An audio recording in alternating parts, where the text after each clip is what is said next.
Namaskar, welcome again on Aspiration, like our discussion on the establishment and sustainability of a male dancer in terms of socio-economic system. And within this last 2-3 weeks, we are watching and we are enriching ourselves through the discussions with the great gurus and the dancers. And today I have with me none other a wonderful, brilliant dancer, Sri Piyush Chauhan. Piyush, namaste. And Namaskar, Sandeep. and it's very nice, though he's from Delhi and I'm from Calcutta, but we didn't meet in India before. We met in USA, New York, in Battery Dance Festival in 2018, where I had my solo performances, and Piyush and Preeti, they both came as a duet performance. And from then we came to know each other and we become so close. And I must say, like, he's not only a good dancer, he's so loving, like my brother. And today I'm really I would not say thanks, because I think it's our duty to share our experience, our thoughts for the future generations. And for that today I have with me Sri Piyush Chauhan ji. And so Piyush, first of all, welcome to this discussion. And Thank you so much for making me a part of this amazing platform. तो मतलब तुम्हारा journey कैसे शुरू हुआ था, ये बताओ। मतलब बचपन से लेके ये जो जर्नी तुम्हारा है, कैसा था? जी, जर्नी संदीप भाई, जैसा आप जानते हैं, जितने लोग मुझे जानते हैं, मैं जयपुर घराने में मेरा जन्म हुआ। और जन्म होने के साथ ही क्या हुआ, जैसे बच्चे के लिए खेल खिलौने होते हैं, वैसे हमारे लिए जो साज थे वही हमारे खिलौने थे। क्योंकि ऐसा लगा कि जिस तरीके से एक घर के एटमॉस्फेयर में रहे, कलाकारों का बहुत आना जाना रहता था घर पर, और उनको देख के, और हमारे फादर श्री ललित चौहान जी, उनको देख के सबके रोल मॉडल उनके फादर होते हैं। बचपन में तो मेरे लिए भी जो मेरे फादर कर रहे थे, मुझे भी वही करना था। तो it was not kind of a passion or purpose to visit. It was, as being the घरानेदार, it becomes a responsibility to take this culture further. और जब घर में जन्म हुआ तो पहले मैंने अपनी जो शुरुआत मेरे पिताजी के साथ करी तबले की। पहले मैंने उनसे तबला सीखा टिल तुम बहुत अच्छा बजाते हो, मैंने देखा है किसी लिंक। Thank you. तो पहले तबला सीखा, और तबला सीखने के बाद नृत्य की तरफ प्रवेश किया, क्योंकि करना तो यही था, बट काफी समय के बाद डिसाइड किया कि नृत्य करना है, डांस करना है। उस टाइम एज क्या था तुम्हारी? संदीप भाई, मैंने बहुत लेट डांस शुरू किया। I started my dancing at the age of 17। जब मैं 17 साल का था तब मैंने शुरू किया, क्योंकि उससे पहले तबले की तालीम घर पर ही चल रही थी। और घर पर एक ऐसा माहौल होता था कि सोचा नहीं कहीं जाना पड़ेगा, कहीं किसी फेस्टिवल में पार्ट लेना है, सीखना बहुत इंपॉर्टेंट था। तो घर में दिन रात संगीत की ही चर्चा चलती रहती थी, ज्यादातर कुछ सोचने को था नहीं। तो at the age of 17 I have decided, क्योंकि my grandfather Pandit Satish Kathak ji wanted me to learn Kathak. उनको ऐसा था कि ये कथक सीखे, खूबसूरत बच्चा है और डांस करना चाहिए, स्टेज पे अच्छा लगेगा, ऐसा वो बोलते थे जब मैं छोटा था। तो बट मैंने कभी नहीं सोचा था I want to be a Kathak dancer, क्योंकि though my dad was a Kathak dancer, he is now stop dancing, but my grandfather was a Kathak dancer. तो they always wanted me to be a Kathak dancer. लेकिन मेरा तबले की तरफ रुझान बहुत था, क्योंकि I have big influence in my life by Ustad Zakir Hussain जी। तो मैं हमेशा उनको देखता था, तो मेरे को ऐसा था कि ये इंस्पिरेशन है। जैसे पूछते हैं आपको कौन सा, बचपन में पूछते हैं आपको कौन सा हीरो पसंद है, तो मेरे को यही लगता था, Zakir Hussain ji. And finally he did a movie also, Saahas. तो मुझे यही था कि यही रोल मॉडल हैं जी। और फिर आपका शिक्षा कैसे शुरू हुआ? मतलब 17 इयर्स में आप जब शुरू किए तो किन से सीखे, और वो कैसा था वो जर्नी? मेरी शिक्षा जो नृत्य की, जो डांस की शिक्षा शुरू हुई है वो पंडित राजेंद्र गंगानी जी, वो वैसे हम एक ही घर से हैं, और लेकिन गुरु के अलावा मैंने उन्हें किसी रिश्ते से बुलाया नहीं कभी, सिर्फ गुरुजी ही कहा है जब से उनसे मैं मिला हूं। और उन्होंने सच में अपने बेटे की तरह सिखाया है, और बड़े प्यार से, बड़े नाजों से सिखाया बहुत, क्योंकि पहले काफी उनके पास समय भी हुआ करता था, अभी तो उनके पास बहुत कम समय है, बहुत परफॉर्म करते हैं गुरुजी। तो उन्होंने अपनाया मुझे, जब मेरे पिताजी मुझे कथक केंद्र लेके गए उनके पास, कथक तो हुआ कुछ ऐसा था कि जी जी जी जी जी हुआ यहाँ जी, हाँ जी, हाँ जी। तो जब मेरे पिताजी उनको लेके गए, तो जब मुझे उनके पास लेके गए, तो वैसे ऐसा होता है कि पूछते हैं कि अच्छा घरानेदार बच्चा है, क्या करता है, पहले क्या करता था, कैसे था। मेरे पिताजी ने जब कहा कि ये बच्चा मैं लेके आया हूँ, आपके सानिध्य में डालना है और इसको सिखाना है आपको, तो उन्होंने कुछ नहीं पूछा कि ये क्या करता था, इसे कुछ आता भी है, कुछ भी नहीं। और मेरे पिताजी ने भी यही कहा कि ये कोरा कागज है, आपको मैं कोरा कागज दे रहा हूँ, उसमें आपको अपने रंग भरने हैं, जिस भी तरीके से आप भर सके। क्या बात। तो इस तरीके से उन्होंने अपनी, और जब हमारे पिताजी मुझे लेके गए तो हमारे गुरुजी का बड़ा वेलकमिंग नेचर, अपनी सीट से खड़े होकर अपना स्थान पे वो बिठा देते हैं किसी भी गेस्ट को, जबकि वो बहुत बड़ी पदवी है, लेकिन वो खुद बिठाते हैं। और चाय वाय मंगाई, तो बाद में जब जाने लगे तो कह रहे तुम आओगे तो ना। मैंने कहा जी गुरुजी, मन तो बहुत है आने का, और मैं कोशिश करूंगा कि मैं आऊं और यहाँ पर मेहनत कर सकूं, क्योंकि कथक केंद्र का माहौल मैंने पहले दिन देखा। तो जब आप एज अ घरानेदार, जब आप अपने घर में संगीत कर रहे होते हैं, तो यू फील लाइक हाँ you are the only one who is doing, because एक कमरे में आप अकेले रियाज कर रहे हैं और आपकी निंदा करने वाला या आपको समझाने वाला ऐसा कोई नहीं होता। बट कथक केंद्र में एक ऐसा माहौल था, दिन रात संगीत की चर्चा, दिन रात संगीत की ही बात, दिन रात मेहनत। तो ऐसा लगा कि कलाकारों का एक दंगल है ये, शिक्षा की जगह भी है, लेकिन कलाकारों का एक दंगल है, जिसमें एक से बढ़कर एक, कोई सीनियर है, कोई जूनियर है, कोई साथ का है। और एक ही बंदिश, अगर सपोज अगर एक ही बंदिश सीख रहे हैं, तो उसे 200 बच्चे सीख रहे हैं, और उस 200 बच्चों में उस बंदिश में अपनी खुशबू डालनी है एक, तो वो एक बड़ा चैलेंजिंग भी हो जाता है, लेकिन उसका अपना मजा है। साथ में अगर अकेले भागता है इंसान, तो उसमें वो कोई दौड़ नहीं है, साथ में लोग होते हैं, दोस्त होते हैं, मोटिवेट करते हैं, जो उनके साथ कथक केंद्र में इस तरीके से मेरी जर्नी शुरू हुई। तो मतलब डांस के लिए जैसे कि तुमने बहुत लेट शुरू किए, इसीलिए तुम्हारा जो बचपन था ना, स्कूल लाइफ या तो उस टाइम तुम डांसर नहीं थे, तुम्हारा स्कूल लाइफ में तुम डांसर नहीं थे। ठीक है, तो मेरे ख्याल से, क्योंकि मैं क्यों ये पूछ रहा हूँ, क्योंकि ज्यादातर जब बच्चे, मतलब कोई लड़का बचपन से सीखते हैं ना, तो वो एक सवाल के सामने आ जाते हैं कि अरे तुम डांस करते हो। ये जो सवाल, मतलब जो नॉर्मल बच्चों में मतलब मेल डांसर को फेस करना पड़ता है, पर तुम्हारे लिए वो फेस तुम पार करके फिर तुमने डांस शुरू किया। मेरा मानना है संदीप भाई, जो बचपन से करता है, मूवमेंट ऑफ द हीट उसे एक्सेप्ट कर लिया जाता है। किस तरीके से? क्योंकि उसके फ्रेंड्स भी जानते हैं ये कथक करता है, उसके रिलेटिव्स भी जानते हैं, क्योंकि बचपन से एक जर्नी चलती है। जैसे बचपन से बच्चा पढ़ाई करता है, तो उसको ये नहीं पूछा जाता कि अच्छा अभी पढ़ रहे हो, नहीं पढ़ ही रहा होगा, ऐसा होता है।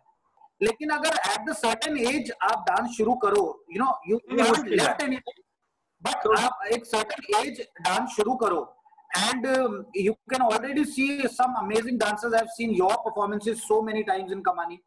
तो ऐसा होता है कि इतने सारे अच्छे अच्छे डांसर है और आप इतना लेट शुरू कर रहे हो, तो मोटिवेशन की बहुत ज्यादा जरूरत होती है, और समाज को फर्टिलिटी को एक्सेप्टेंस दिलाना, नहीं that person is also existing.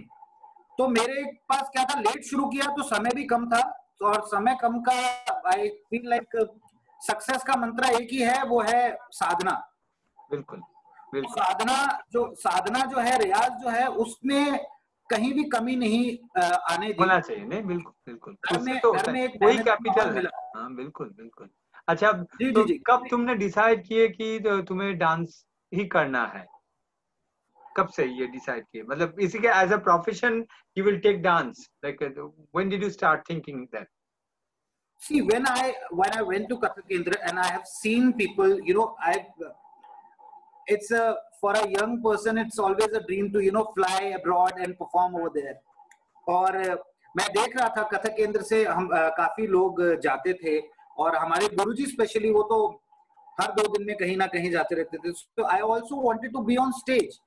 तो वहां कथक केंद्र में जाने के 1 साल के बाद डिसाइड किया था कि now I want to take this as a profession, और मुझे इसके अंदर कुछ करना है. बिकॉज अगर मेरे दादाजी और पिताजी शुरू से कहते रहे कि इसको डांस करना चाहिए, तो उन्होंने कुछ देखा होगा. क्योंकि सबसे पहले शागिर्द की जब हमें भी रियलाइज नहीं होता, तो हमारे गुरु को रियलाइज हो जाता है इसमें कुछ बात है. सबसे पहले जो कोई चीज समझता है शागिर्द के बारे में, हम जाके डांस शुरू करते हैं, पर कई बार गुरु के नजरिए ऐसे होते हैं कि नहीं, कई गुरु बोल भी देते हैं कि बेटा तुम्हें कुछ, like I started playing tabla. I was very good at tabla, but my dad always wanted me to be a Kathak dancer. I don't know why. तो उनको कुछ दिखता होगा, तो अब उन्होंने देखा, और मेरे बड़ों की ये चाह भी थी, और मैंने भी उसको एंजॉय करना शुरू कर दिया था. तो आई फेल्ट कि there is a lot of things in dance. उसके साथ तबला भी इन्वॉल्व होता है, गाना भी होता है, साजो सामान सारे ही होते हैं. तो वो एक क्या था, एक सर्वगुण संपन्न एक क्षेत्र था जिसके अंदर मुझे सब कुछ मिल रहा था. तबला भी था, गाना भी था, सब कुछ था. तो ऐसे आई हैव चोजन कि I want to be a Kathak dancer after 1 year. अच्छा, तो मतलब तुम अपने जो मतलब प्रोफेशनल करियर, उसके साथ तुम्हारा जो उसमें जो मेन फोकस है कि प्रेजेंटेशन, तो उसमें आर्टिस्ट ही आ जाता है, और उसके साथ साथ फाइनेंस भी आ जाता है, क्योंकि तुम्हारा जो बजट होता है एक प्रेजेंटेशन के लिए, उसको तुम कैसे संभालते हो? मतलब वो क्या स्पॉन्सर के ऊपर डिपेंड करते हो, या खुद का जो कैपिटल उसको इन्वेस्ट करते हो? ये थोड़ा मतलब I know it varies like from one event to another event, but most of the time what was your like strategy? I have made a special rule for myself कि मुझे जो चीजें नहीं करनी है, 2 चीजें कभी नहीं करनी है. See, I'm not very good at getting the sponsors towards my own thing. I'm not good at it. I don't know how to do. I don't know the process of that, first of all. And secondly, I have always decided I won't put my own money to perform. ये 2 चीजें मैंने हमेशा से सिद्ध रखी कि मैं कभी भी अपनी जेब से पैसे लगा के नहीं डांस करूंगा. क्योंकि 7-8 घंटे का दिन में रियाज, और फिर वो, अब अगर आप इतना रियाज ही कर रहे हो तो पैसे जोड़ोगे कहां से, और पैसे जोड़े नहीं होंगे तो आपको चांस कहां से मिलेगा. तो sometimes it happened that I was not performing for 4 months, 3 months, but people started saying कि अरे you should do something, तुम्हें परफॉर्म करना चाहिए, इतना रियाज कर रखा है, कहां लेके जाओगे, दिखाओ तो सही. बट दिखाने के लिए इट्स नॉट, वो अलग सोच है. हाँ, दिखाने के लिए it's not important to be on the stage. कलाकार का गुण उसके घर पे भी गुण उसके साथ रहता है. ऐसा नहीं है कि वो स्टेज पे ही उसके साथ उसका गुण रहता है. अगर कलाकार के अंदर गुण है, कैपेबिलिटी है, तो वो घर में भी उतना ही सर्वश्रेष्ठ है. बिल्कुल. तो मुझे ऐसा नहीं था. By the grace of God I have been dancing from last I think 13-14 years now, और 14 साल में वो एक ही फेज ऐसा था कि मैंने परफॉर्म नहीं किया. नहीं तो जैसा आप जानते हैं, जैसा जो लोग मुझे जानते हैं, lot of performance I have done, but I am very happy that I haven't put my own money ever. Good. ये संदीप भाई, ये क्या है? अगर आज मैं it's not I can book Kamani for 5 days easily. I can book Kamani for 5 days and I can perform. लेकिन मैं अपनी आगे आने वाली जो जनरेशन होगी, उसके लिए कितनी बड़ी मुसीबत क्यों करो? नहीं करना भी नहीं चाहिए. बिल्कुल. अगर आप हैं संदीप भाई, बड़े बड़े जितने लोग हैं, अगर हम लोग सब अपना इनपुट करके अगर हम परफॉर्म करने लगेंगे, तो that will be not good for the kids who are learning art. Yes, that is not good for the art. क्योंकि कहां से कोई एक यंग लड़का या लड़की कहां से बुक करके वो लोग करेंगे? हम लोगों को ऑलरेडी अपने से पहले 5 म्यूजिशियंस के बारे में सोचना ही है. First the payment comes, that goes to the musician, and if something is left out with it, then we keep it. Already एक challenging काम है, उसके ऊपर से अगर कोई ट्रेडमार्क आप बुक करके करते हो, शायद लोग करते होंगे, that's completely right from their point of view, but I feel if you are an artist, then try to earn money from that after certain of time, but please don't put your own money and perform. अगर आप perform करेंगे तो ऐसी ये एक प्रथा चल जाएगी। हाँ, और वो अभी कहते तो हैं जो हो रहा है कि बहुत सारे जगह मैं मेंशन नहीं करना चाहते हैं कि इस लॉकडाउन में भी ऐसे स्लॉट बुक करके कोई करते हैं, तो ये तो एकदम मतलब आर्ट के लिए ये तो बहुत ही खराब है कि आप इन्वेस्ट करो और फिर आपको स्टेज मिलेगा 15 मिनट में, वो बात नहीं, मैं उसमें बात नहीं करना चाहते हैं। वो जो करते हैं वो शायद उनका कोई विजन होगा, वो बात अलग है। उनका विजन होगा, बिल्कुल बिल्कुल उनका कोई हाँ, विजन होगा, नहीं उनका विजन लेकिन जो भी है वो लेकिन उनके बारे में चर्चा करना मेरे लिए, पर एज एन आर्टिस्ट मतलब तुम्हें तो अपना जो फैमिली मतलब पर्सनल लाइफ और प्रोफेशनल लाइफ इन दोनों में तो बैलेंस करना पड़ता है, और वहाँ आ जाता है मतलब फाइनेंस, क्योंकि artist he finance, of course finance is a very big thing Sandeep भाई, क्योंकि पैसा, कोई कहता है कि पैसे के पीछे मत भागो, तो पैसा तो हर चीज के लिए जरूरी है, फैमिली सर्वाइवल के लिए जरूरी है, अपने आपकी सिक्योरिटी के लिए जरूरी है, और money is really an important factor which you can you know if a artist which goes and एक आर्टिस्ट को शो करने के लिए a normal show it spends something around 2.5-3 lakh rupees, a normal show to a auditorium, और उस 2.5 lakh rupees को collect करने के लिए एक आर्टिस्ट को काफी लंबा अरसा लग जाता है। बिल्कुल और सपोज ऐसा भी होता है कि आप बुक करके कर रहे हैं और उसमें ऑडियंस ही नहीं आती, इट बिल्कुल also happens sometimes with some artist. क्योंकि देखो परफॉर्मेंस में जो आता है वो तो ठीक है, जैसे कि अभी ये जो लॉकडाउन सिचुएशन शुरू हुआ, हम तो किसी को पता नहीं कि ये लॉकडाउन कब खत्म होगा और फिर दोबारा सब लोग स्टेज पे आएंगे, इसके बारे में तो किसी को पता नहीं। फिर भी मतलब जो जिनका एक फिक्स है, मतलब जो कोई गवर्नमेंट इंस्टीट्यूशन में सिखाते हैं या कोई यूनिवर्सिटी में है, उनका बात अलग है, पर जो फ्रीलांसर है, जो जो नॉर्मल मतलब जिनका परफॉर्मेंस से या तो वर्कशॉप से, हाँ हम सभी जैसे कि है, तो इन लोगों के लिए मतलब थोड़ा दूसरी तरह से अभी मेरे ख्याल से सोचना पड़ेगा, क्योंकि वो तुम इसके बारे में तुम्हारा अभी कैसे तुम बैलेंस कर रहे हो, इसका थोड़ा सा अंदाजा अगर तुम शेयर करना चाहते हो तो कर सकते हो, ताकि जो दूसरे लोग भी ऐसे सोच सकते हैं और अपना जो मतलब क्या बोलूं कॉन्फिडेंस वो बना के चल सकते हैं। इस वक्त मैं सिर्फ सबको एक ही हिदायत तो नहीं, एक सलाह है कि अगर आप ऐसा कर सके, जिस तरीके से मैं अपनी दिनचर्या को यूज कर रहा हूँ, जितना हो सके, एक तो वेदर इतना इस वक्त गर्म हो गया है कि रियाज करना पूरे वक्त पॉसिबल नहीं है, क्योंकि एक मूड, एक बॉडी हीट, एक अलाउंस भी होती है, तो जितना बहुत रियाज कर सके वो करें। जितनी बहुत चीजें पीछे छूट गई है, जो चीजें करनी थी, जैसे किसी बंदिशों अंग या नई नई बंदिशें बनाएं, या अपने आप को जो किसी चीज तरीके है से, उसको हाँ, पुरानी मतलब चीजें याद जैसे, करें।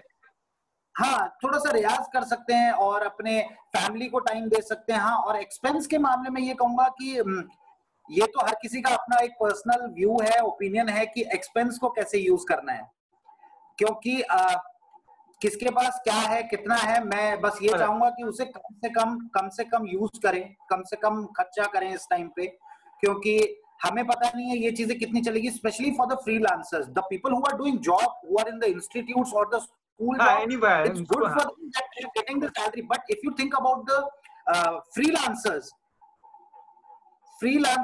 का ये दौर देखने के बाद शायद कई लोग घबरा जाएंगे कि हमें फ्रीलांसर नहीं बनना है, क्योंकि फ्रीलांसर में एक अपनी एक फ्रीडम होती है, आप जब चाहे जाग सकते हैं, जब चाहे रियाज कर सकते हैं, जब चाहे शो कर सकते हैं, लेकिन ये दौर ज्यादातर आर्टिस्टों के लिए बहुत बुरा है। आज मैं एक न्यूज़पेपर में आर्टिकल पढ़ रहा था कि this is not the insufficient job the artistic, आपने देखा होगा वो ब्लॉग आया है एक कि ये 5th नंबर पे है, ये सबसे पहले नंबर पे है कि ये सेफ नहीं है, बट सेफ तो उनके लिए नहीं है ना जो मजे के लिए करते हैं, जिनको करना ही है उनके लिए क्या सेफ और क्या डेंजर है।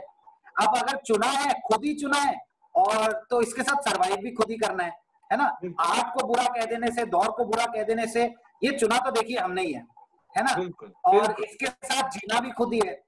अगर आप अपने अपने अपने लिए हुए फैसले से अगर आप खुश नहीं है, तो इसका मतलब कहीं आप गलत हैं। If I have chosen to be a freelancer, तो और मैं कहूं आज ये दौर हो गया, आज ऐसा हो गया, मैं बिल्कुल खुश नहीं हूं, ऐसा नहीं हो सकता।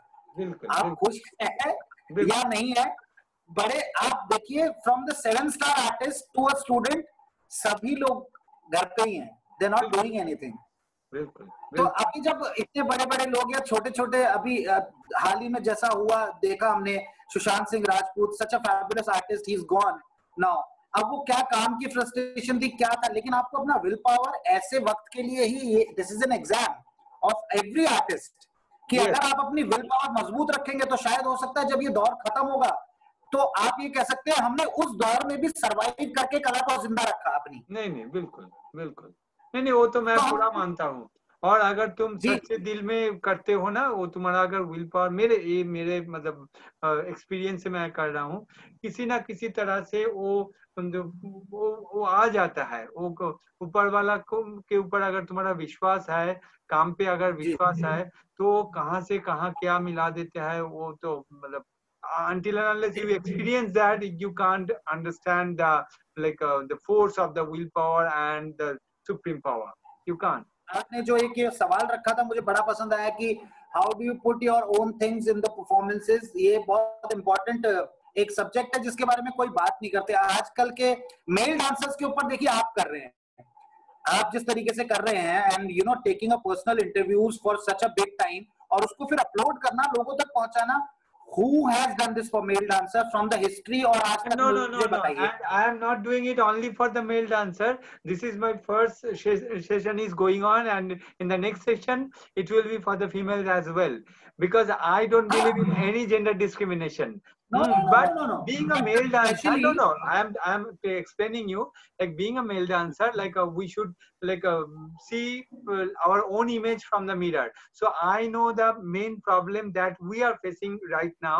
That's why I started, and then I will proceed for the next next period session. नहीं नहीं, you should, you are doing a wonderful job, that's what I am saying, आप जो Yes, कर रहे yes, हैं। I'm trying. I'm लेकिन trying. Mail dancers का जो है वो दौर शुरू से ही लॉकडाउन का रहा है। मेरा कहने का ये मतलब है, आज लॉकडाउन हुआ है लेकिन मेल डांसर्स का तो दौर, जो बड़े गुरु हैं उनकी बातें नहीं कर रहा हूं मैं, लेकिन जब से ये सोशल मीडिया और ये सब चीजें आई हैं, या जब से ये चीजें जागृत हुई हैं, तो मेल डांसर तो शुरू से लॉकडाउन में ही रहे हैं। बेचारे 6 महीने में, 4 महीने में एक बार ही शो के लिए निकलते थे। तो ये ऐसा है, बट एनीवेज जो भी है जैसा भी है, ठीक है, नहीं प्लीज। उसके लिए मतलब मेरे ख्याल से पेशेंस होना बहुत जरूरी है। मतलब आपका धैर्य जो है ना, वो मतलब मैं ये मानता हूँ, क्योंकि हर एक का जर्नी अलग अलग अलग होता है। कि जैसे कि जो ट्रेडिशनल फैमिली से है, उनका एक मतलब उनका जो रिस्पॉन्सिबिलिटी है वो एक अलग तरह से होता है। जो नॉन ट्रेडिशनल फैमिली से है उनका दूसरी तरह से, मतलब एंट्री लेना ही बहुत मुश्किल है। पर अगर एंट्री भी ले लिया ना, तो अपने हिसाब से कोई कर सकते हैं, वो तो अपना ऐसे सोच सकते हैं। पर अगर कोई ट्रेडिशनल फैमिली में है तो वो अगर ऐसा सोचने लगेंगे तो शायद लोगों ने उनको क्रिटिसाइज करना शुरू कर देंगे। ये मतलब सभी का प्लस माइनस दोनों तरह से ही चलता है। ये मेरा मतलब उपलब्धि है। एक्चुअली क्या होता है ना कि जब आप एक ट्रेडिशनल फैमिली से होते हैं संदीप भाई, मैं अगर एक ट्रेडिशनल फैमिली से हूं तो मैं किसी भी चीज की बाउंड्री नहीं खींच सकता कि कथक में यही होता था या कथक में यही कर सकते हैं आप।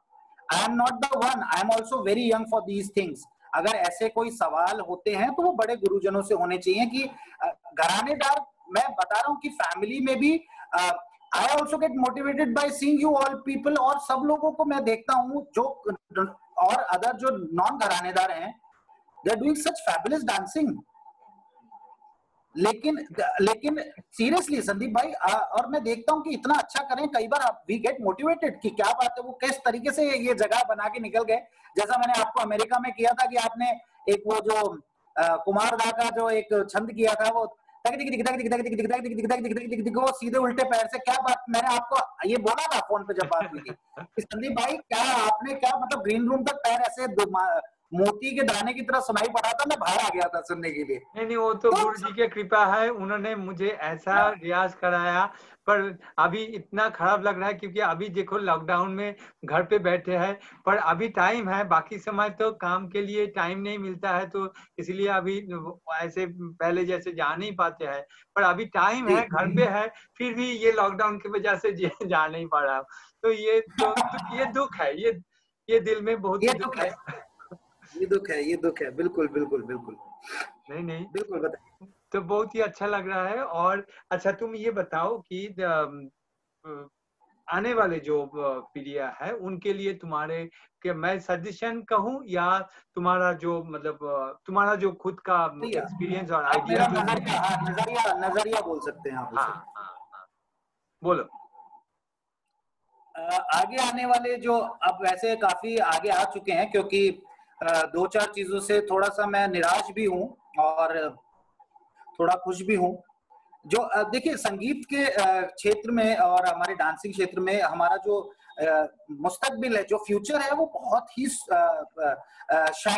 शाइनिंग है, मतलब बहुत बहुत चमकदार फ्यूचर है। लेकिन अभी जो यंग वंस जो है, young ones, I am also very young, तभी मैंने कहा ये मेरा नजरिया है। आप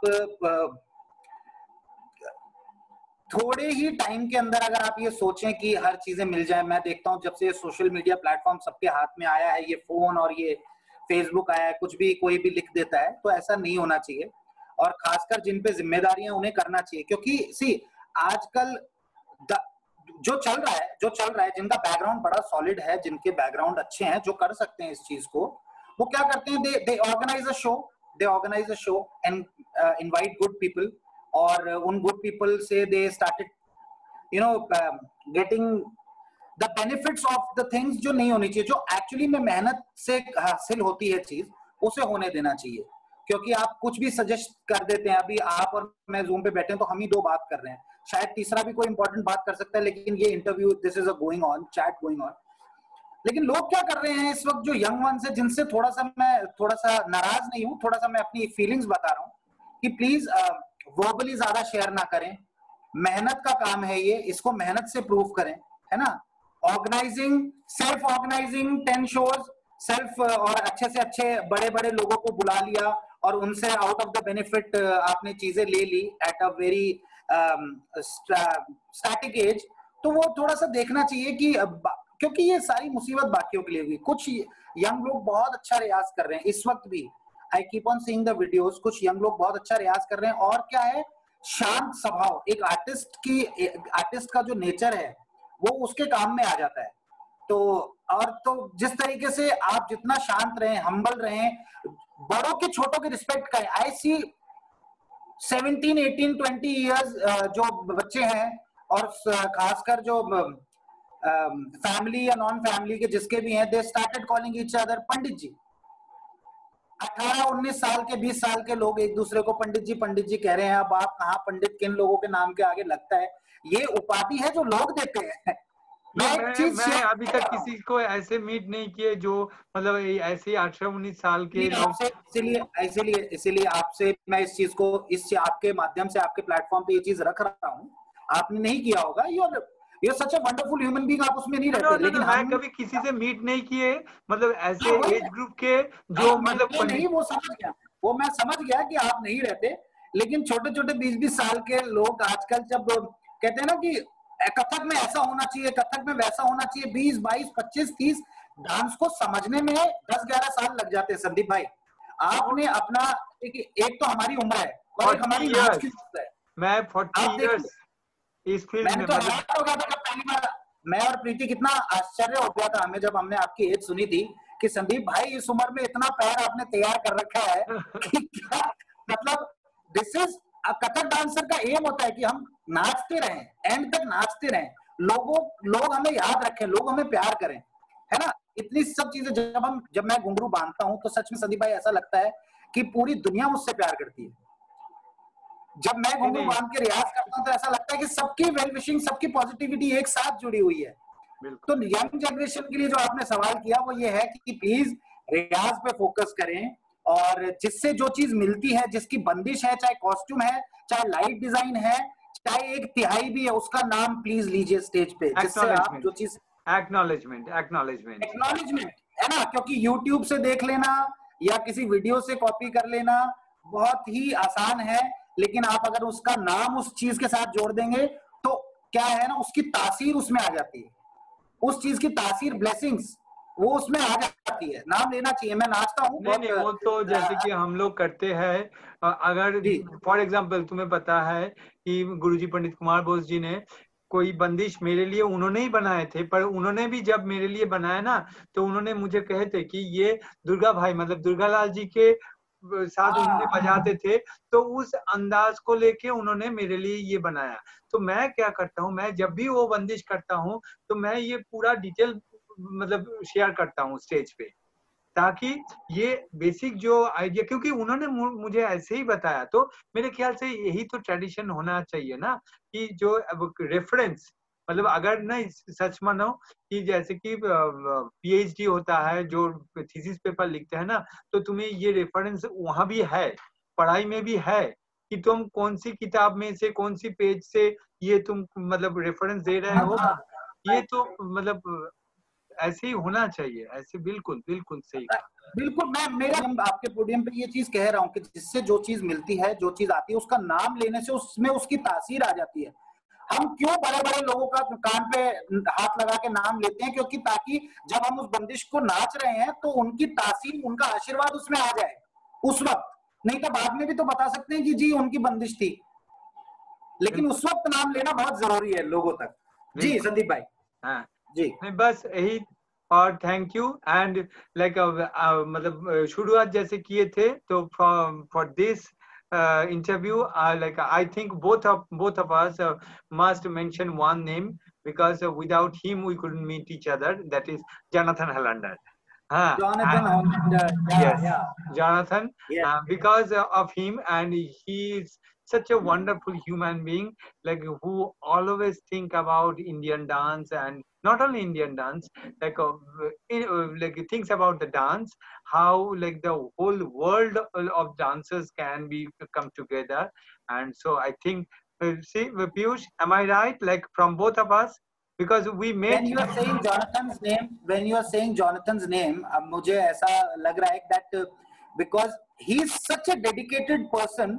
ये आपने और मैंने दोनों ने एक्सपीरियंस किया। मैं हिंदी में भी बोलूं तो लोगों तक पहुंचनी चाहिए, उनका तक तो पहुंचना ये बात। लेकिन वो एक ऐसे माध्यम थे कि कलाकार का उठना बैठना आना जाना हर चीज वेल प्लान्ड, और उनकी इज्जत में भी कमी नहीं। जो चीज कलाकार को चाहिए, क्योंकि हमारी मान्यता तो स्टेज तक है, जब हम स्टेज पे होते हैं तब हमारी मान्यता है, लेकिन उसके उपरांत भी पूरा ध्यान रखना। हम लोगों ने कितना कितना ट्रैवल किया है। Jonathan Hollander is a fabulous. He is not only an organizer, he is such a fabulous human being. Yes. तो बस थैंक यू। अच्छा, लास्ट में तुम क्या कुछ एक बंदिश कुछ तुम चाहते हो कि बस एज अ लाइक शेयरिंग? मैं क्या क्या सुनाऊं संदीप भाई? कुछ भी मैंने इतना इंटरव्यूज में है, मैंने इंटरव्यूज में अभी इतनी काफी बंदिशें बोली है, लेकिन आप बताएं कौन सी बंदिश सुनाऊं आपको? कुछ भी, क्या सुनाऊं? कुछ तबले का सुनेंगे, कुछ डांस तो का गाना सुनेंगे। भी अच्छा गाती हो ना, अच्छा गा लेते हो। आप कह रहे हैं अच्छा, ऐसा मैं तो गाता हूँ। तो थोड़ा दो लाइन कुछ गाना गा ले। अरे मैं बंदिश सुना देता हूँ आपको। ठीक है। क्योंकि मैं गाना अच्छा नहीं गाता हूँ, मैं अपने लिए थोड़ा बहुत जैसा भी है गुनगुनाता हूँ। तो बंदिश आपको डांस की सुनाऊं, तबले की, या कैसे? कुछ भी। अच्छा, ये जाकिर हुसैन साहब की बंदिश है, और ये मैंने ये उनके एक फेस्टिवल की मैंने देखी थी, तो मुझे बहुत पसंद है ये। दिन नाना दिन दिन नाना दिन दिन ना दिन दिन ना धा दिन दिन नाना दिन दिन नाना दिन दिन ना दिन धा धा धा धा धा दिन धा धा धा दिन कता कता दिन धा धा मैं दिन कता न कर धा धा न धा मैं दिन कता न कर धा धा न धा धा न धा धा धा दिन कता दिन धा दिन कता दिन कता दिन ना न कर धा गे दिन मैं दिन कता कर धा धा न धा आ ना दिन कता न कर धा धा न धा कता न कर धा धा न धा न धा धा धा दिन कता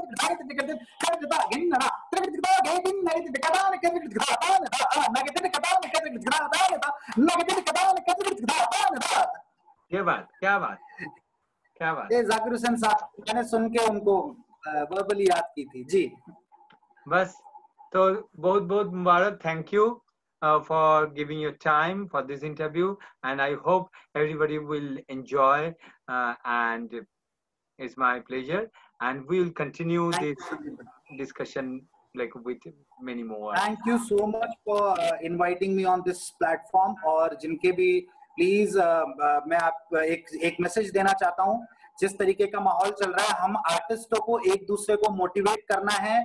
प्लीज मोटिवेट करिए, कोई डिप्रेशन में नहीं जाना चाहिए। ये हम जो आर्टिस्ट हैं, हम सबकी रिस्पॉन्सिबिलिटी है। अपने इर्द गिर्द ध्यान रखिए, कोई मुसीबत में है, कोई कुछ कहना चाहता है, उसकी बात सुनिए, उसे हेल्प करिए और प्लीज मोटिवेट करिए। इस वक्त किसी की कला में कोई कमी मत ढूंढिए, सब लोग बहुत अच्छा कर रहे हैं, बहुत बढ़िया कर रहे हैं और सबको अप्रिशिएट करिए। संदीप भाई, thank you so much for inviting me और आपका बहुत बहुत शुक्रिया, बहुत अच्छा लगा।